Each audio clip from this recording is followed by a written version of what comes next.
दोस्तों आज हम आपके साथ दुनिया के 8 सबसे बदकिस्मत लोगों के बारे में बात करने जा रहे हैं। ये लोग ऐसी किस्मत वाले हैं कि उनके साथ इतने बुरे हादसे हुए हैं जिन पर शायद ही किसी को यकीन आए। तो चलिए शुरू करते हैं। Number 8, Meloni Martinez. हमारी बदकिस्मत तरीन लोगों की लिस्ट में 8वें नंबर पर आती है मेलेनी मार्टिनेज, जो अमेरिका की सबसे बदनसीब और अनलकी औरत है। ये औरत हरिकेन्स और हाउसेस के मामले में बड़ी ही बदनसीब थी। मार्टिनेज लुसियाना अमेरिका के शहर लुसियाना में रहती हैं और स्कूल बस ड्राइवर भी हैं, लेकिन ये ऐसी जगह में रहती हैं जहां हरिकेन्स का खतरा होता है। अब तक इन खातून ने हरिकेन्स की वजह से 5 घर खो दिए हैं। जी हाँ, आपने सही सुना, 5 घर। ये सब 50 साल के टाइम स्पेन में हुआ है। 2012 में जब उन्होंने अपने मकान को एक रियलिटी टीवी मेकओवर दिया था, तब उनके आखिरी मकान की खोई हुई खबर आई थी। ऐसा लगता है कि इनके ऊपर तूफानों का एक ऐसा साया है जो उनके मकान को बर्बाद कर देता है। मेलेनी मार्टिनेज के साथ ये सारे हादसे एक ही जगह में हुए हैं, जो उनको अमेरिका की सबसे बदनसीब और अनलकी औरत बना देती है। Number 7, Kostas मिट्सोटैकिस।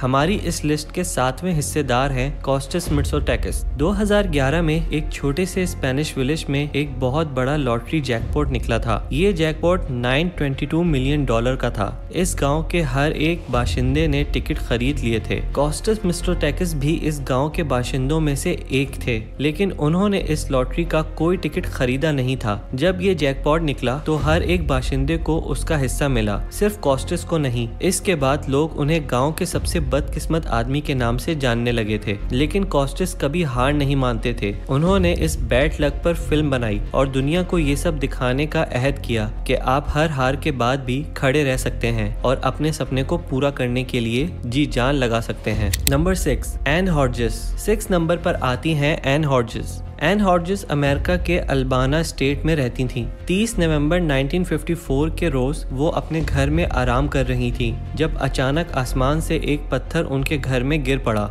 ये पत्थर इतना जोर से गिरा कि एन के लेग्स और पेट को जख्मी कर गया और वो बेहोश हो गईं। ये हादसा एन के लिए बहुत पेनफुल था और उनकी जान भी खतरे में थी, लेकिन वो बच गईं। ये लगभग 8.5 पाउंड का और 4.5 अरब साल पुराना मेटेरॉइड था, जो कि घर की छत के जरिए उनके रेडियो कंसोल पर गिरकर उनकी बॉडी पर लग गया, जिससे उनकी लेफ्ट साइड पर एक बड़ा सा काला निशान बन गया। एन हॉर्ट्स की बदकिस्मती ये थी कि ये मेटेरॉइड सीधा उनकी तरफ जा रहा था। जब वो होश में आई तो उनको पता चला कि उसकी टांग की हड्डी भी टूट गई है।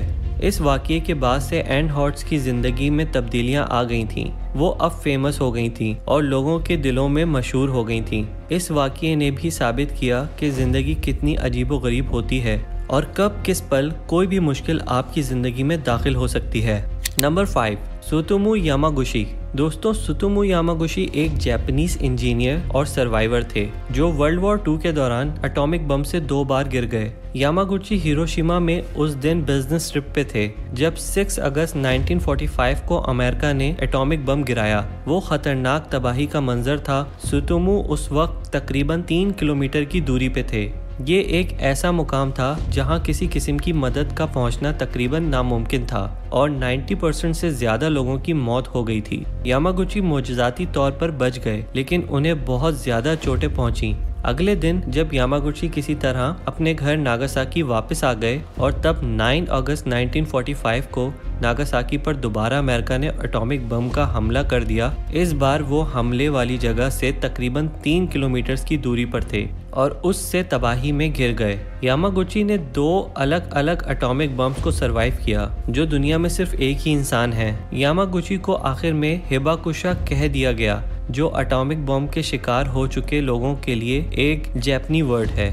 Number 4, Violet Jessop. Violet Jessop 2 अक्टूबर 1887 को अर्जेंटीना में पैदा हुई। वो 1908 में एक English shipping line white star line में हायर हुई। पहले वो किसी भी तरह की ट्रेनिंग के बिना शिप के पेंट्री में काम करती थी, लेकिन बाद में उन्हें एक असिस्टेंट स्टीवर्ड प्रमोट किया गया। पहली बार 1911 में उन्हें यूएसएस ओलंपिक्स में काम करते हुए एक ऐसी चीज का सामना करना पड़ा जिसे वो कभी नहीं भूल सकी। यूएसएस ओलंपिक्स उस वक्त दुनिया का सबसे बड़ा जहाज था और एक दिन वो डेक से निकल रही थी कि जहाज HMS हॉक के साथ टकरा गया। वॉयलेट जोब्स ने बाद में ये बताया कि वो जहाज के टकराने के बाद अंदर से बहुत डर गई थी और सोचती रहीं कि जहाज डूब जाएगा, लेकिन वो बच गईं और USS ओलंपिक एक सफर तय करने में कामयाब रहा। फिर आया 1912 का साल और व्हाइट स्टार लाइन के 2 नए जहाज टाइटैनिक और HMHS ब्रिटेनिक तैयार हुए। वॉयलेट जोब्स ने अपनी ड्यूटी के दौरान टाइटैनिक के दूसरे सफ़र में काम किया था।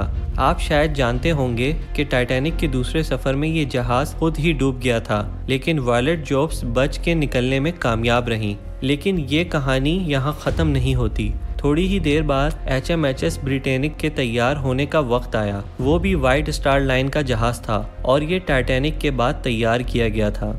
1916 में ब्रिटेनिक का एक टेस्ट सेल था और उसे हॉस्पिटल शिप के टूर पर इस्तेमाल किया जाना था, लेकिन जहाज के दूसरे दिन ही एक बॉम्ब ब्लास्ट की वजह से ब्रिटेनिक डूबने लगा। वॉयलेट जोब्स एक लाइफ बोट में सवार होकर बच गईं, लेकिन इसके बाद भी वॉयलेट जोब्स के साथ मुसीबत का सिलसिला ख़त्म नहीं हुआ। एक बार फिर 1960 में उसकी ज़िंदगी में एक और ऐसा वाक़या पेश आया जिसे हम मुसीबत कह सकते हैं। उनके घर में एक गैस सिलेंडर की आग लग गई और वो ज़ख्मी हो गई थी। Number 3, French select. तीसरे नंबर पर आते हैं फ्रेंच सेलेक, जो 1929 में क्रोएशिया में पैदा हुए। ये एक आम इंसान जैसी ज़िंदगी गुजार रहे थे, लेकिन ज़िंदगी ने उनके साथ ऐसी कई हादसात किए जिसके बारे में सुनने से कोई भी हैरान रह जाएगा। फ्रेंच सेलेक को दुनिया का सबसे अनलकी इंसान माना जाता है। फ्रेंच सेलेक ने अपनी ज़िंदगी में मौत को 7 दफ़ा चकमा दिया। उनका पहला हादसा 1962 में हुआ जब उनका ट्रेन डेरल हो गया, यानी ट्रेन ट्रैक से उतर गई। उनके साथ 17 लोग और भी थे, लेकिन सब मर गए थे। लेकिन फ्रेंच सेलेक को थोड़ी चोट लगी थी, वो बच गए थे। एक साल बाद 1963 में उनका एक एयरप्लेन क्रैश हुआ। उनके साथ 19 लोग थे, लेकिन सिर्फ वो ही बच गए थे। 1966 में उनका बस एक्सीडेंट हुआ जिसमें 4 लोग मर गए थे, लेकिन फ्रैंक सेलेक को मामूली चोटें लगी। 1970 में उनकी कार खाई में गिर गई, लेकिन एक बार फिर उन्हें मामूली चोटें आईं। 1973 में उनके घर में गैस सिलेंडर ब्लास्ट हो गया था और उनके घर में बहुत ज़्यादा नुकसान हुआ था, लेकिन उनकी किस्मत ने उन्हें एक बार फिर मौत के मुंह से निकाल लिया। उनके साथ हादसात का सफ़र यहाँ ख़त्म नहीं हुआ। 1985 में फिर उनकी कार ब्रिज से गिर गई थी, जिसमें वो बच गए थे, और उसके बाद 1995 में उनका एक और ट्रेन एक्सीडेंट हुआ जिसमें उनकी किस्मत ने फिर उनका साथ दिया।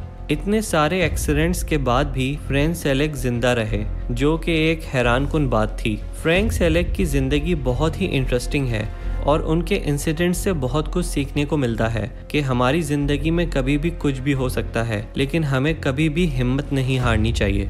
नंबर 2, मारो प्रॉस्पेरी। मारो प्रॉस्पेरी इटली के एक मैराथन रनर हैं जो 1994 में मैराथन डेज सैबलिस कंपटीशन में हिस्सा ले रहे थे। ये कंपटीशन एक 6 डेज अल्ट्रा मैराथन रेस था जो सहारा डेजर्ट के अंदर मोरक्को के एक आइसोलेटेड एरिया में होता था।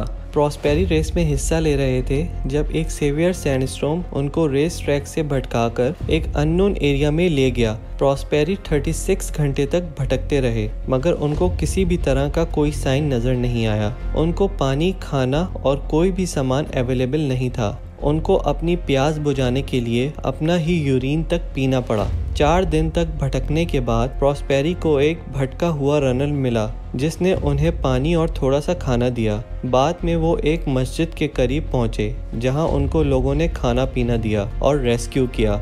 उनकी तबीयत बहुत ख़राब थी। उनके जिस्म में डिहाइड्रेशन, सनस्ट्रोक और एग्जॉशन के अलामात नज़र आ रहे थे। बाद में वो हेलीकॉप्टर से हॉस्पिटल पहुंचाए गए। मारो प्रॉस्पेरी के इस वाक़े की वजह से उन्हें मीडिया में बहुत शोहरत मिली और उनका वाक़या एक ट्रू सर्वाइवल स्टोरी कहलाया। Number 1, Roy Sullivan. हमारी आज की वीडियो की लिस्ट में पहला नंबर रॉय सुलिवन का है। ये अमेरिका के सबसे अनलकी शख्स थे।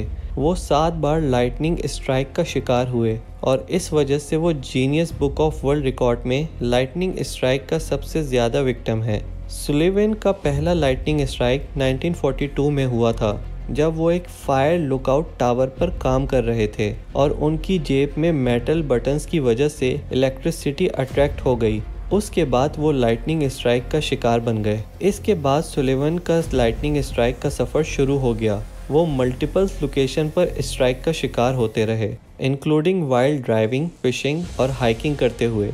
सबसे ख़तरनाक स्ट्राइक 1977 में हुए, जब उनके सर के बालों में आग लग गई और उससे निकल रही स्मोक की बदबू वहां मौजूद लोगों ने महसूस की। सुलिवन की लाइटनिंग स्ट्राइक्स के बाद उनकी ज़िंदगी में बहुत सारी ट्रेजेडीज़ भी हुईं। उनकी वाइफ ने उन्हें छोड़ दिया, उनके बेटे की डेथ हो गई और वो आखिरी सांस तक डिप्रेशन में रहते रहे। सुलिवन ने 1983 में अपनी ज़िंदगी खुद ख़त्म कर ली।